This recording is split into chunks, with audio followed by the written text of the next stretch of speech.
Olá, boa tarde. Então, iniciando mais uma entrevista, agora na cadeira de Laboratório 2, da Licenciatura em Matemática da Universidade Federal do Rio Grande do Sul. O grupo que compõe esse trabalho é eu, Alan, Ramona e Stephanie.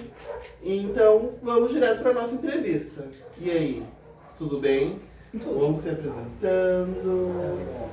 Uma apresentação bem sucinta. Eu sou Suzana Camposani, professora formada com uma experiência de 30 anos de magistério, dos quais uma grande parte como professora de currículo e depois como professora de ensino fundamental e ensino médio. Além do magistério, eu tenho uma formação em artes visuais, artes plásticas, pela URGS, que depois acabou me deixando então com a especificação.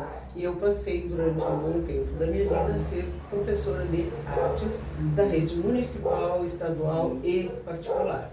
Aliás, tu não vai encontrar nenhum professor que trabalhe pouco, né? Então, digamos que assim, a minha experiência com o ensino fundamental e 20 anos de ensino médio noturno, numa escola municipal, que eu ainda tenho assim, as minhas melhores lembranças. Né? Fora disso, eu tenho uma formação em supervisão escolar. Durante algum bom tempo exerci também a função de supervisora na SMED, de Porto Alegre, e no próprio estado, nas áreas educacionais, que hoje não existem mais.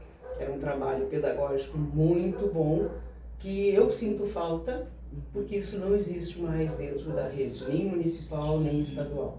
Minha experiência na rede particular foi menor, mas, independente disso, também trabalhando com o ensino médio e fundamental. Tenho uma experiência também na formação de professores de educação infantil. Eu trabalhei durante 13 anos na OMEP, que é a Organização Mundial Pré-Escolar, onde a gente tinha uma equipe que trabalhava com a formação de professores que iam atuar nas áreas da educação infantil.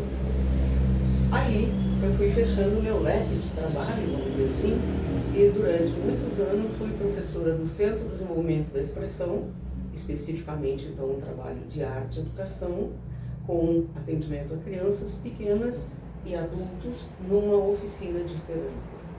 Paralelo a isso, eu fui também, durante 16 anos, professora do Ateliê Livre de Porto Alegre. Aí, e também, especificamente, na área da cerâmica, que é, então, a minha área de atuação até hoje. Digamos que eu não consegui me aposentar total.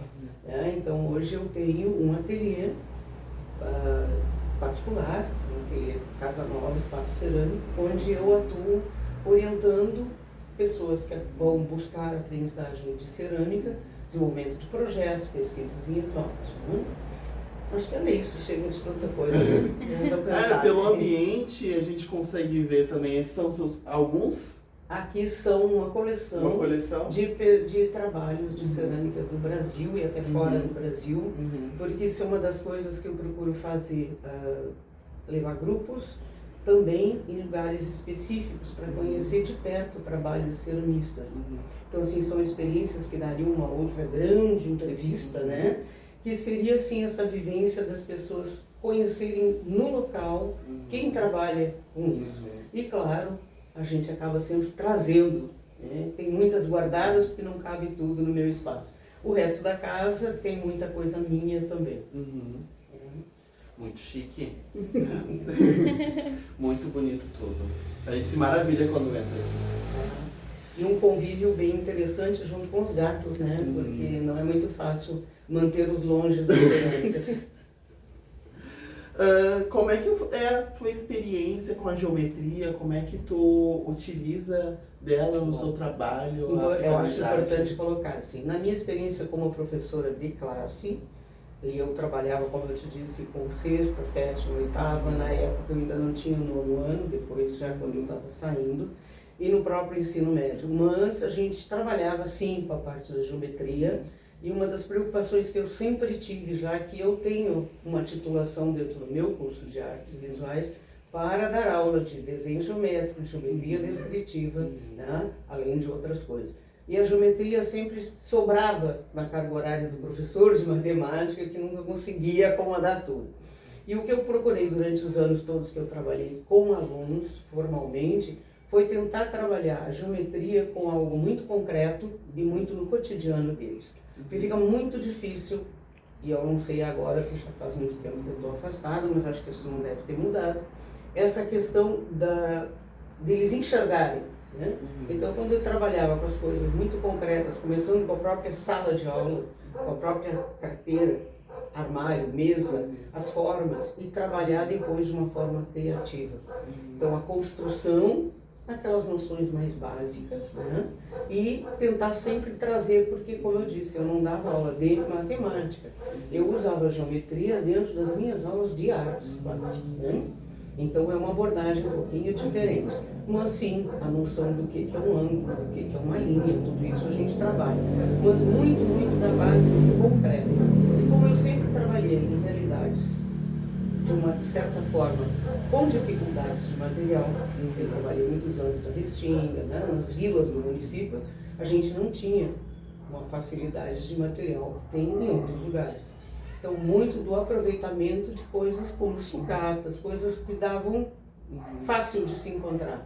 Então, a noção sempre da geometria vinculada a um concreto, é uma noção concreta, e a um trabalho criativo. Então, aí entrava, assim, as colagens, os trabalhos com papéis, né, que dão resultados muito bonitos, inclusive. E é uma maneira legal de aquele adolescente que já não se acha tão solto desenhando, ele tinha o recurso de fazer boas composições usando formas geométricas. Que grande trabalho tu realizou, que tu falou, eles pegaram mesmo o jeito da coisa? Olha, seria assim um papo bem longo, porque eu tenho algumas lembranças de muita coisa boa feita nesse aspecto, né? Depois eu comecei a transportar essa questão da geometria para o próprio trabalho da cerâmica. Né? Quando eu trabalhava com cerâmica no ensino médio noturno, um dos exercícios que eu fazia com o pessoal era a partir de um sólido geométrico feito em barro.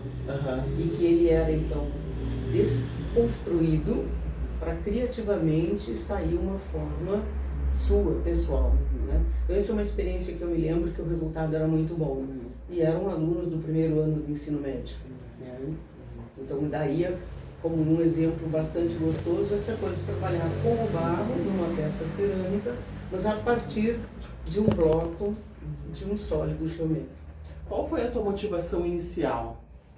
Lá atrás, se inserindo no mercado de trabalho, qual foi a tua motivação principal? Porque muito jovem, eu acho que jovem mesmo, eu sempre tive essa coisa do professor. Eu praticamente alfabetizei meu irmão, que era mais moço que eu.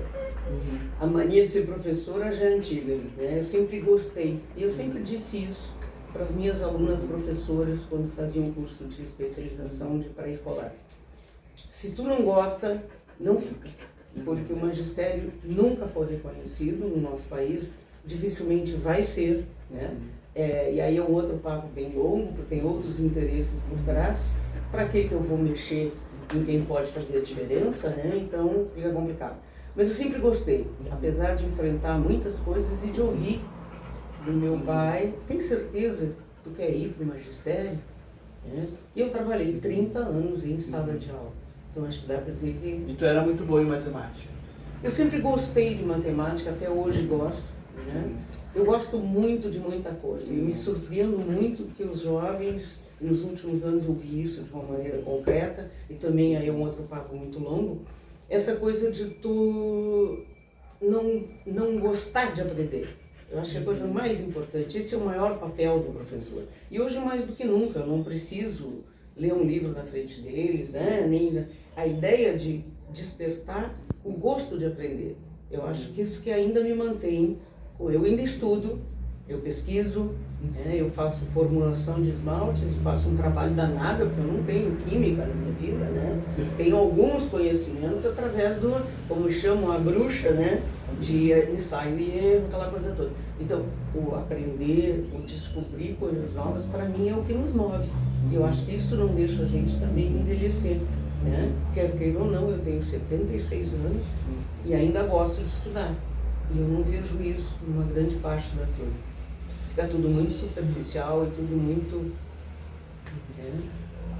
E voltando ali para a parte da geometria, da aplicabilidade dentro das suas aulas, o que mais te atraiu na geometria? O que te levou a sempre embasar tanto na forma prática quanto na forma teórica essa parte da geometria? Eu acho que eu posso falar até um pouquinho do meu trabalho e do que eu busco como orientador, por exemplo, na cerâmica, mas mesmo com os alunos.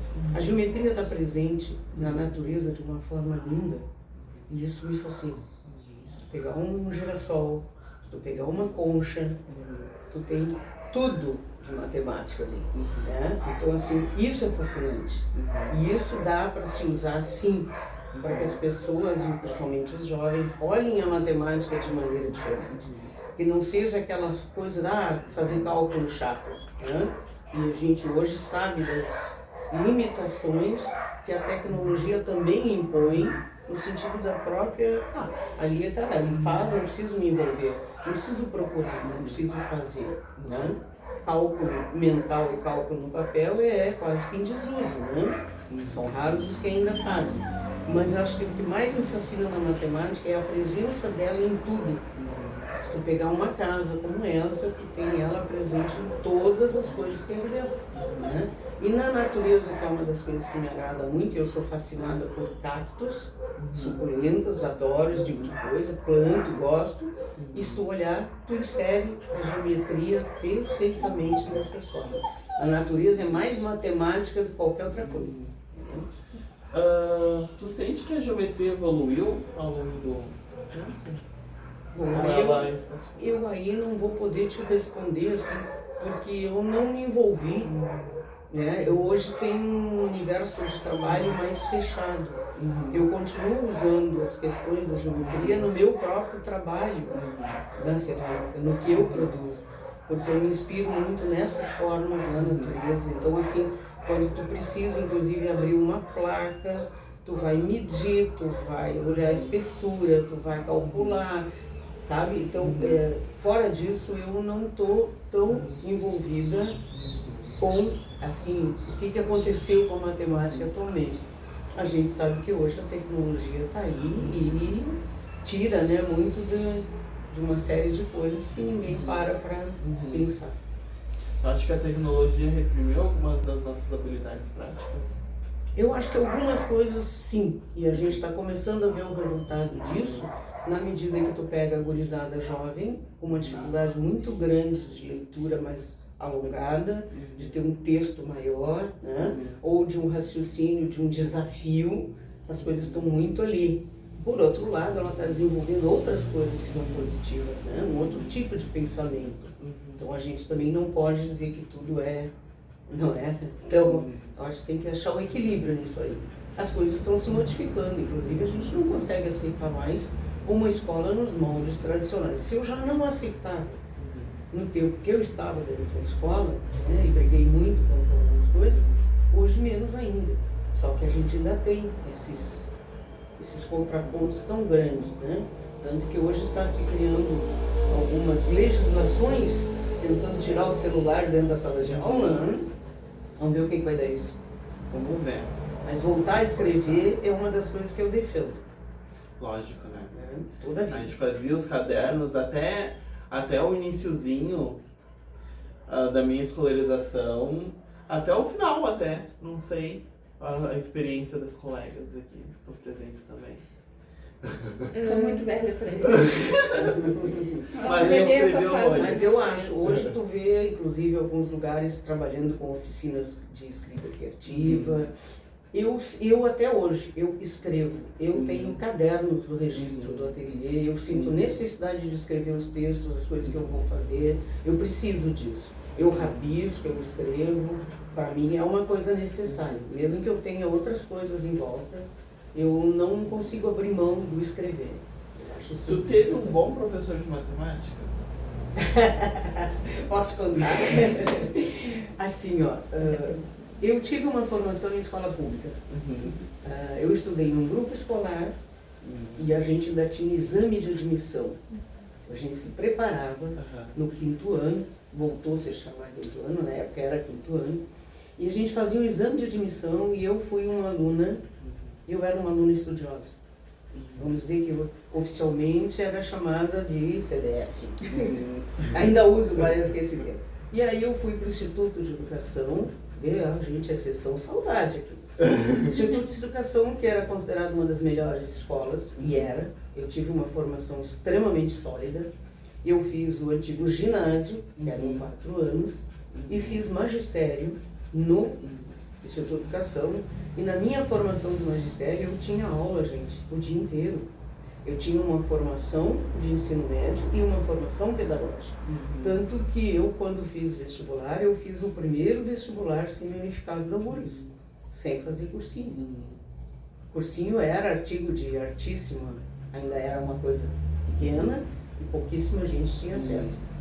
E, na época, a gente tinha algumas provas específicas, entre as quais, no Instituto de Artes, que até retomou uma prova prática de desenho, de pintura, de modelagem, e uma prova escrita onde envolvia geometria, desenho geométrico. Então, era uma coisa muito específica, além das provas comuns do vestibular comum. E isso eu achei que, inclusive, foi bom porque andaram retornando a isso. Porque muitas vezes havia aquela segunda, terceira opção e as pessoas iam para um curso que não tinha nada a ver com eles. Assim como a música e o teatro, que também funcionam no Instituto de Artes. E são coisas muito específicas, né? Não pode botar uma escolha de um curso superior que não tem nada a ver contigo, né? Se era a tua segunda opção e eu tinha que entrar, não era o meu caso, né? E o que acontece, assim, como é que eu vou te dizer, a formação que a gente tem. Eu tive excelentes professores de matemática, mas tive terrores. E a gente, no instituto, era uma escola só de meninas, assim como o Julinho era de meninos, né? E era tradicional na minha família, as irmãs da minha mãe, as irmãs do meu pai, todas estudaram no instituto, né? E no Júlio, meu irmão foi para o Julinho, e a gente se preparava. E a gente tinha, assim, gente, professores maravilhosos, mas eu tenho lembranças traumáticas de um professor de matemática que entrava na sala de aula, botava o dedo na chamada, número tal, para o 4. Teorema tal. Isso é terrorismo numa aprendizagem de matemática. Nessa época eu odiava as aulas de matemática, tinha colegas que passavam mal, isso é um crime, porque tu passa a ter uma visão totalmente distorcida. E a gente sabe que a gente ainda tem professores fazendo isso. Eu tive colegas no ensino noturno, a gente ainda tinha conselhos de classe, não era matrícula por disciplina, depois a minha escola foi pioneira nisso, inclusive. E a gente sentava no conselho de classe e o professor de matemática ou o professor de física dizia, isto está reprovado. E o aluno tinha passado com todo mundo. Tanto que foi aí que a gente começou a fazer o estudo da matrícula por disciplina, porque era injusto. Se o aluno é bom comigo, eu passei o aluno, agora eu não tenho culpa se ele é ruim contigo, ele tem que fazer a tua cadeira de novo, não a minha. E isso no ensino noturno é fundamental por causa da evasão. E é um problema concreto da educação. Tu não quer que aquele aluno que passa trabalho, que trabalha o dia inteiro, vai lá para fazer um ensino médio, é posto a correr da escola porque o professor de matemática era o terror da escola. Então, eu vivi professores assim, mas eu também tenho lembranças maravilhosas de bons professores, e lembro com muito carinho de algumas, a gente lembrar fisicamente, o nome e tudo, que me deixaram marcas, né? E no magistério eu tive profissionais muito bons nessa área. Inclusive na didática de matemática. Até uns anos atrás eu ainda tinha as minhas pastas de didáticas e tudo. Agora, já um bom tempo para cá que eu já tinha dado fim nelas. Então a gente tem boas lembranças e eu acho que um professor, ele marca muito. Né? Posso te fazer uma pergunta? Claro. Alguma dica que tu daria para melhorar o ensino da geometria dentro das escolas atualmente? Olha, dentro da minha experiência, eu acho que acima de tudo, ele tem que partir da realidade deles e do concreto. Eu não posso sair tocando forma de cálculo disso, cálculo daquilo, se eles não enxergarem isso. Então, seja lá usando a sala de aula, usando o terreno, a cancha, aquilo que eles trazem, né? Mas concretamente, a abstração, gente, ela vai acontecer se tu conseguir entender. Senão, ela não vai nem entrar por aqui, isso aí, porque ela não chega nem a entrar. É o desgaste do professor repetir coisas, não vai ficar nada. Ainda mais com a dificuldade que eu vejo hoje da dispersão que a maioria deles tem dentro de uma sala de aula. É muito difícil tu manter uma turma meia hora concentrada em alguma coisa. Tu sente uma grande diferença do ensino antigamente e atualmente? Olha, como eu disse, eu estou muito afastada, né? Eu não estou mais em escola, mas vamos dizer assim, a minha experiência como supervisora, visitando as escolas, e mesmo porque eu nunca deixei a sala de aula, mesmo tendo outras funções, inclusive direção, o que a gente nota é assim, ó, a grande mudança que eu vejo é, primeiro, em relação à postura dos alunos em relação ao profissional, ao professor. Nós éramos extremamente respeitados. Eu era jovenzinha quando eu comecei a dar aula na Restinga. Eu fiz parte do grupo que abriu a Restinga em 71. Foi a minha primeira escola do município. Quando eu cheguei lá, gente, eu tinha 20 e poucos anos, cheia de sonhos. Eu fiz estágio aqui numa escolinha aqui no morro. Tu era tratado assim, professora. O ônibus que nos levava, que era uma dificuldade, tem história que não é o caso da gente contar aqui, mas assim, eram verdadeiras aventuras para chegar na vila. A gente tinha um carinho e um respeito de toda a comunidade. Ninguém se metia. Chegar a ponto assim de ter na minha porta, não tinha muro a escola na época, de chegar um cidadão tão alto quanto esse moço aqui, e ir meio assustador e parar na porta da minha sala, e aí, o que tu faz? Eu, jovenzinha, né? Vamos chegar aí. Não, vim ver se a senhora precisa de alguma coisa. Então, o respeito que as crianças tinham por nós. Eu tenho até hoje alunos daquela época que me encontram na rua e se lembram de mim. Isso é o maior presente que um professor pode ter. Eu tenho um jovem, que não é tão jovem, tem um filho adolescente hoje, que a primeira vez que eu peguei o táxi dele, ele entrei no táxi e disse, professora Suzana. Ele era um menininho de 12 anos quando foi meu aluno. Ele hoje é grisalho, a carinha não mudou e eu lembrava do nome, porque ele era um terrorzinho na sala de aula. Então a gente também lembra destes alunos mais do que dos outros. Mas isso é legal, porque ele tem boas lembranças do que eu, enquanto professor, representei na formação dele. Isso é o maior prêmio que um professor pode ter. E o que eu noto hoje, por alguns relatos de pessoas que ainda estão em escola, há um pouco caso da própria família em relação, e isso passa para a criança, para o adolescente. Minhas últimas experiências numa escola particular já estavam mostrando esse tipo de coisa. Né? Tipo assim, meu pai paga essa escola, para não dizer os outros nomes que eles diziam, né? E então eu sou cliente, eu faço o que eu quero.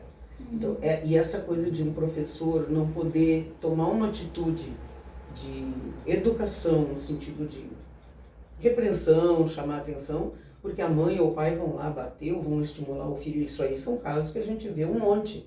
Então, isso para mim é a metodologia, a forma de trabalhar. Eu acho que o professor está sempre, né? Isso eu não vejo assim tanta... O que me choca mais é essa falta total. Um professor, olha gente, lembrança de gente da minha faixa de idade, os pais diziam assim, obedece o professor, ai de ti se eu souber de alguma coisa. Era uma outra maneira. Hoje, a mãe, que o filho chega em casa se reclamando do professor, eu vou lá na escola reclamar. Isso para mim é a coisa mais chocante e mais...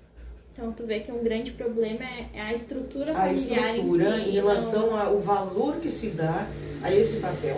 O professor, para mim, continua sendo algo importantíssimo. Ele não pode ser, ele está sendo espécie em extinção, sim, do jeito que as coisas estão indo, vai ser. Mas ele ainda é peça fundamental. Agora, a família não pode achar que o professor é quem vai educar o filho dele. O professor é uma parte dessa formação, mas não cabe ao professor ensinar bons modos e outras coisas que vêm da estrutura familiar, que essa a gente sabe que está bastante complicada no contexto atual, independente de situação econômica. Agora nós encaminhando para o final da nossa entrevista. Senão a Está gente vai muito longe. boa a nossa conversa, É verdade. né? A nossa entrevista. Eu quero que tu passe uma mensagem para nós, graduandos em licenciatura em matemática e como você disse lá no início, cheias de sonhos. Duas coisas que eu acho importantíssimas, eu disse isso sempre a vida toda para os meus alunos, independente de idade, disse isso para os meus filhos. A situação financeira, ela é importante na nossa vida, claro que sim, gente, mas ela não deve ser a prioridade na escolha de uma profissão. Eu acho que ela tem que somar. Eu não estou dizendo, por favor, que não precise, nós temos que ganhar bem, sim. Eu vejo a gente aposentado, como é que ficamos depois? Né? Eu trabalhei durante 20 anos da minha vida, 60 horas. Vocês têm ideia do que significa isso? É extremamente desgastante. Eu tenho 30 anos de magistério, mas 20 eu trabalhei 60 horas. Eu trabalhava manhã, tarde e noite. E professor trabalha também em casa. Chega um ponto assim que é complicado, de ter quase 30 cadernos de chamada, porque eu trabalhava em vários lugares. Mas eu acho que a grande mensagem é assim, eu ainda sou alguém que acredito que a gente tem que fazer escolhas que se identifiquem com a gente. Agora, precisa gostar do que faz, porque o trabalho, o caminho que vocês vão enfrentar não vai ser fácil. Eu não vou dizer para vocês que vai ser cheio de estrelinhas, flores e coisas, não vai. Não do jeito que a escola está indo, tanto nas redes públicas quanto nas particulares. Agora, acho que vale sim tentar, agora tem que gostar. Não gostou, muda enquanto é tempo. E uma coisa que eu acho muito, muito importante. Como eu disse, eu tive excelentes professores, mas também tive professores medíocres, inclusive na universidade, tanto na parte da formação artística, quanto na formação pedagógica. E vocês sabem do que eu estou falando, porque vocês estão vivendo isso. Então a gente não tem que tapar o sol com a peneira. Vocês vão ter professores que vão ser sempre referência para vocês, e vocês vão ter professores que vocês vão pensar assim, poxa vida, como é que chegou aqui? Que tipo de mensagem ele está passando? Então assim, o que eu deixo para vocês é assim, estudem, porque um professor não pode parar no tempo, gente. Ele precisa estar constantemente se atualizando, e ele precisa gostar do que ele faz. Fora disso, fôlego, porque a jornada é pesada. A gente vai enfrentar uma revolução cada vez maior na educação agora. Acho que sim. E acho que assim, o professor precisa se unir, ele precisa, mesmo que pense em diferentes coisas metodológicas, mas o professor precisa se unir. Eu fiz greves quando eu era professora do Estado, em épocas que eu acreditei que a greve era um instrumento, depois ela deixou de ser porque ela se desgastou total. Eu fiz parte de grupos que brigou muito pela obrigatoriedade do ensino das artes na escola, fiz parte de gente que se mobilizou por esse ensino na rede pública, a gente venceu muita coisa. Então assim, é batalha? É. Agora, procurem ser bons professores. Aquele professor que a gente gostaria de ter, sejam para os alunos de vocês. Muito obrigado pela nossa De nada. entrevista, essa mensagem final. É muito importante a gente pegar essas dicas e pegar essa coragem, principalmente, Tem que ter. nessa E tem que nossa gostar, jornada. gente, porque tem muita coisa para enfrentar. E isso não mudou, isso sempre existiu. Hoje, acredito eu, com mais pedrinhas pelo caminho. Tá certo. Muito obrigada. Então, tá. É isso aí.